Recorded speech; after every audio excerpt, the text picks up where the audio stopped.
a través de la plataforma en relación a lo que es el correo electrónico, ¿no? Y sus diferentes protocolos. Bueno, como hemos venido realizando en la metodología utilizada, tenemos el envío de sus consultas a través del correo y vamos revisando.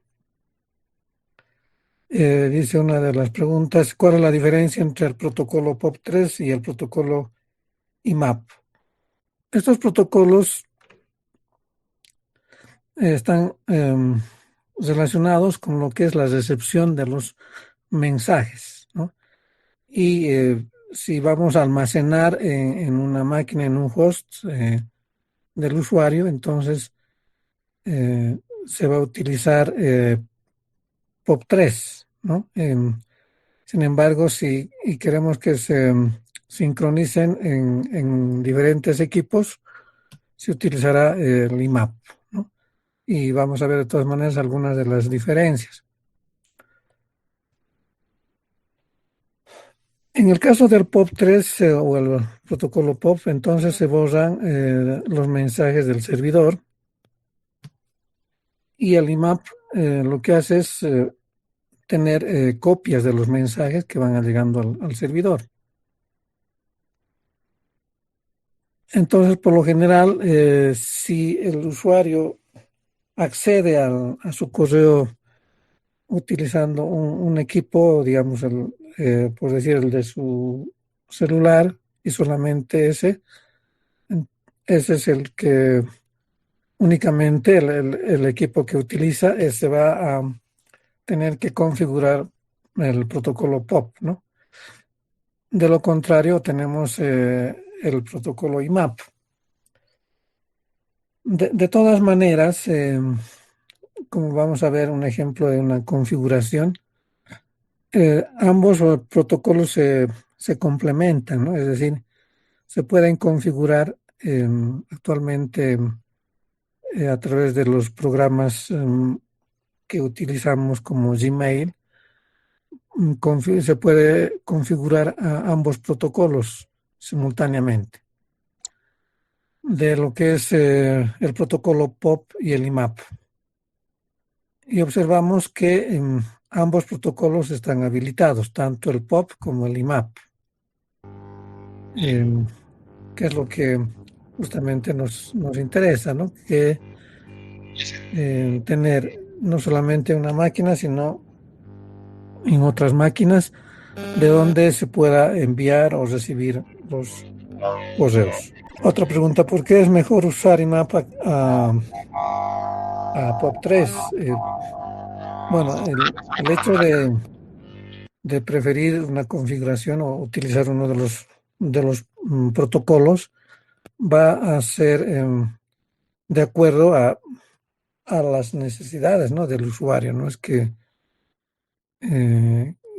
IMAP, digamos, o el POP sea mejor uno que otro, sino de acuerdo a las necesidades, ¿no? Y hemos mencionado específicamente según lo que el acceso que tenga el usuario a su casilla de correo. Bueno, en relación al uso de los puertos que tienen los protocolos, se ha asignado estos protocolos por defecto a partir del puerto 1 hasta el 1023, o destinados a los servicios públicos o aplicaciones públicas, como son el puerto 25 para el SMTP, el puerto 110 para el POP3 y aquí tenemos el puerto 143 y el 993 para el IMAP, ¿no? O sea, ya tienen asignados o reservados esos puertos. Y bueno, por defecto el puerto que utiliza IMAP, el protocolo IMAP, es el 143 o seguro del IMAP. Bueno, el MTA es el servidor de correo, tanto a nivel del emisor como del receptor, ¿no? Es decir, qué es lo que sucede cuando tenemos, por ejemplo, que entregar o enviar un correo. El agente de usuario se va a comunicar con el servidor saliente de los mensajes salientes, que es el MTA saliente, ¿no? Y este servidor MTA se comunica a su vez con otro servidor, el servidor de destino, el cual em, tiene como propósito entonces la entrega de los mensajes al usuario a través del POP3 o el IMAP, ¿no? O sea, son dos etapas en las que se utiliza el servidor MTA. Aquí ya habíamos visto en el video, donde tenemos que en este caso el agente de usuario de, por ejemplo, el que está utilizando un celular en un extremo, y entonces el programa agente de usuario del celular se va a comunicar con el servidor saliente para envío de los mensajes a través del protocolo SMTP. Este servidor o MTA se comunicará con el servidor MTA del receptor a través del SMTP, ¿no? Del protocolo SMTP. Y el receptor al programa agente de usuario a través del POP o el IMAP, ¿no? Como vamos a ver también, el MTA, además de recibir del SMTP, también se va a comunicar con el servicio de almacenamiento del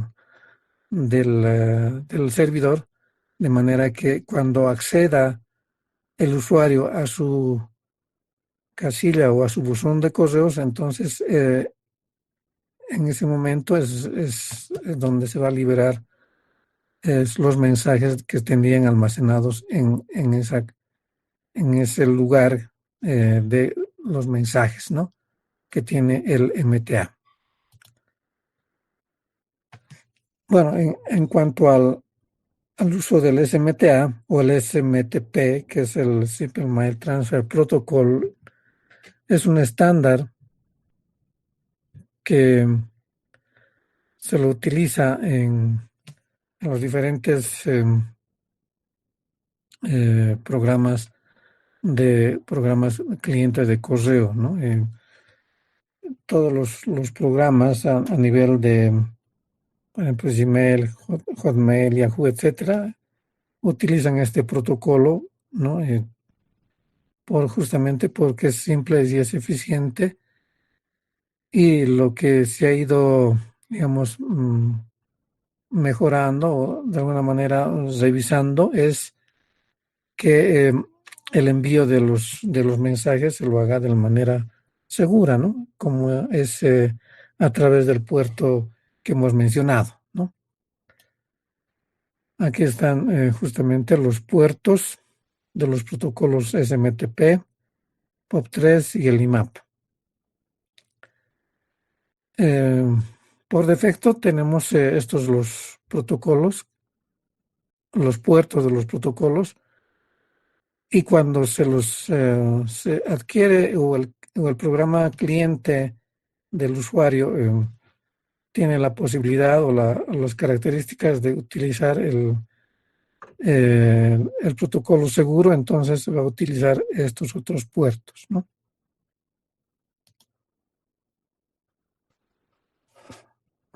¿Cómo funciona el spam relacionado con el servicio de correo electrónico? Bien, bueno, el spam, como ustedes saben, es el correo no deseado que llega a la casilla del usuario Y entonces los programas de correo tienen que ver alguna forma de enviar a, a un buzón de donde se encuentran estos correos no deseados, ¿no? O correos spam.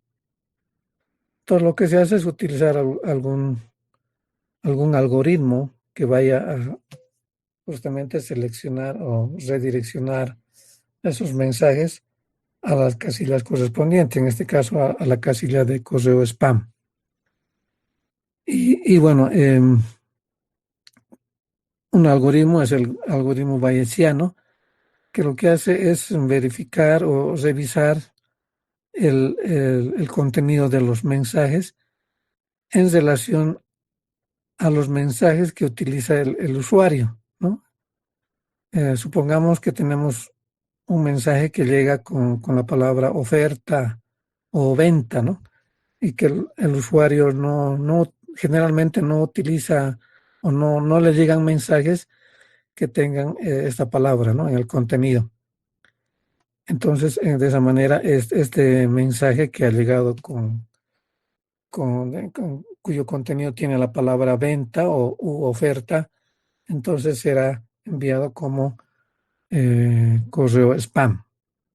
De todas maneras, es el usuario quien va a revisar también su casilla de correos spam y a partir de ahí es que, bueno, verá que tal vez algún mensaje no debería estar en el spam y bueno, eso también es ya dependiendo del servicio de correo que tenga el usuario, ¿no?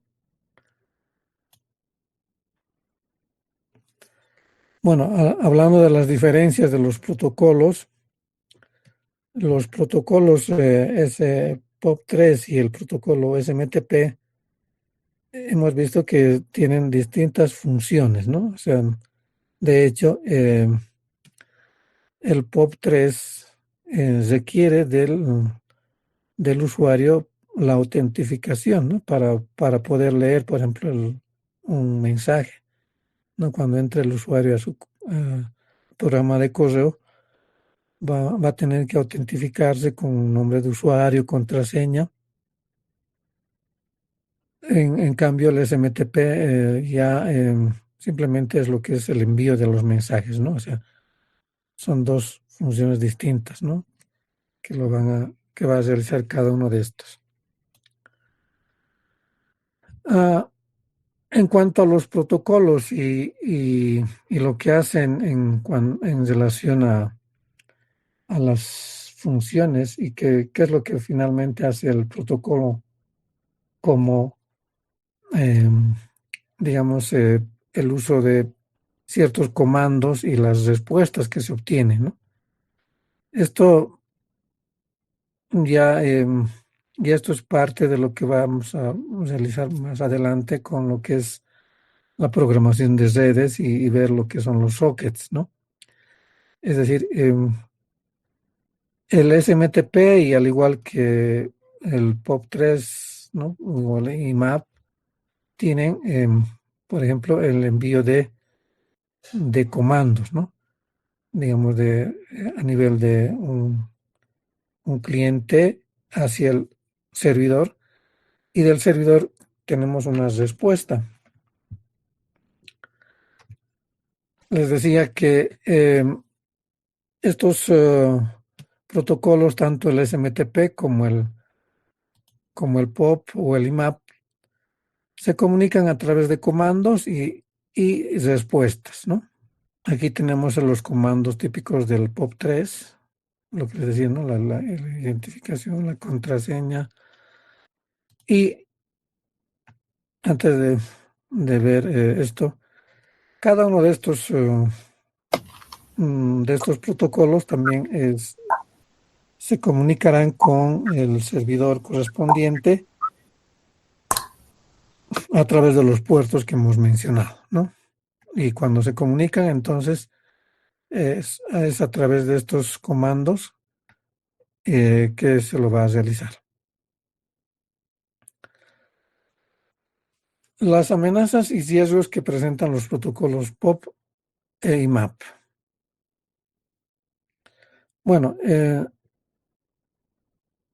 el hecho de, por ejemplo, utilizar no solamente el 110, por ejemplo, el puerto para POP y otro puerto, además del 143, es para proporcionar a estos protocolos seguridad en el envío, ¿no? ¿A qué me refiero? Cuando se envían los mensajes utilizando los puertos por defecto, como hemos mencionado acá, eh, se lo hace sin ninguna protección, digamos, de, de un código que oculte la información, ¿no? Es decir, se envía el texto plano, así como, por ejemplo, sobre todo en el tema de la autentificación que utiliza el POP3 o el IMAP. Entonces, cualquier otra, o una persona que tenga intenciones de monitorear el tráfico o quiera, eh, digamos, acceder de manera no permitida o que no se lo haya invitado digamos, a una sesión o que esté, bueno, que sea un hacker, ¿no? Que quiera acceder a los correos. Entonces, hace que estos protocolos o los diseñadores de los protocolos hayan tenido que, bueno, realizar el uso de nuevos servicios para permitir que la información no sea descubierta, ¿no? Es decir, lo que es la encriptación o cifrado sobre la web. ¿Qué ocurre, por ejemplo, cuando el usuario o el cliente envía información al servidor? Para que se proteja la información que es enviada, de alguna manera se tendrá que ocultar a otros a personas ajenas de la información que se está enviando, ¿no? Es decir, que la información debe ser protegida u ocultada o cifrada para que no sea accedida por otras personas. Esto es lo que básicamente se realiza, ¿no? El solicitar el acceso al servidor. Este servidor verifica la identidad y comunica las condiciones de acceso. Esto veamos para el caso del protocolo POP3, ¿no? O el IMAP. Cuando se comunica el programa para el acceso a un correo. Entonces, ¿qué es lo que tenemos? ¿O qué es lo que realiza el servidor? Es justamente verificar o autentificar al usuario, ¿no? Y además ver qué es lo que debería realizar para que el servidor permita el acceso, ¿no? Y el usuario acepta estas condiciones de acceso al servidor.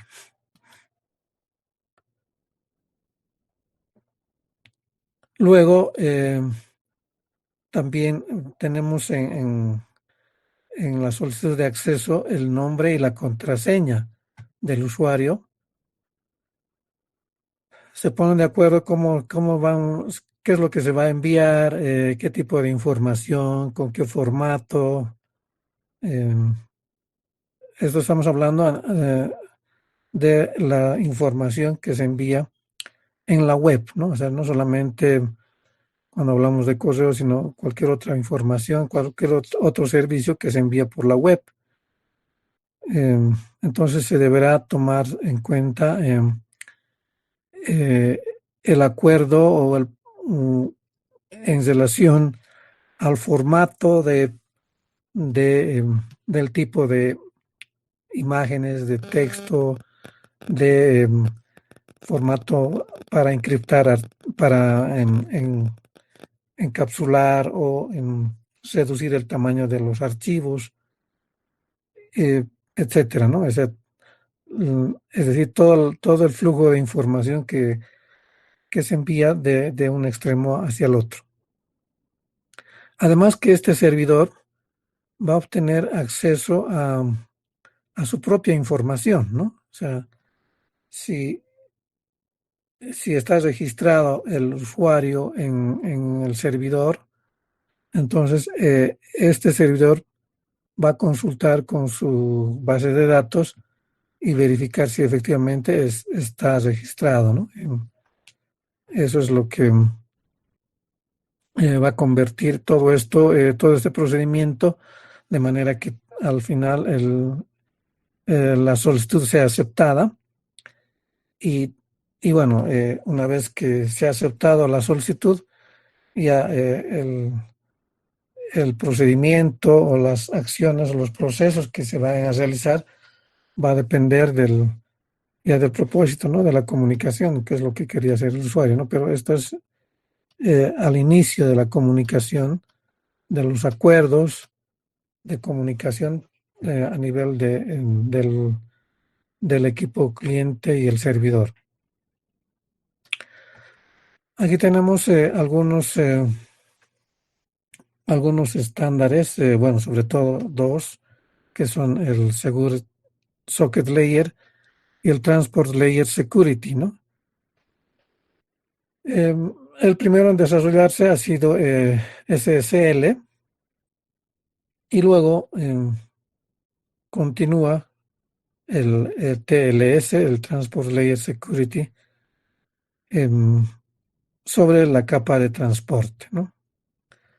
Es decir, lo que hace es mejorar el cifrado utilizado por el SSL, donde se agregan las correcciones de seguridad para nuevos tipos de ataques y agujeros de seguridad. Eso es lo que hace entonces en los estándares de encriptación sobre la web.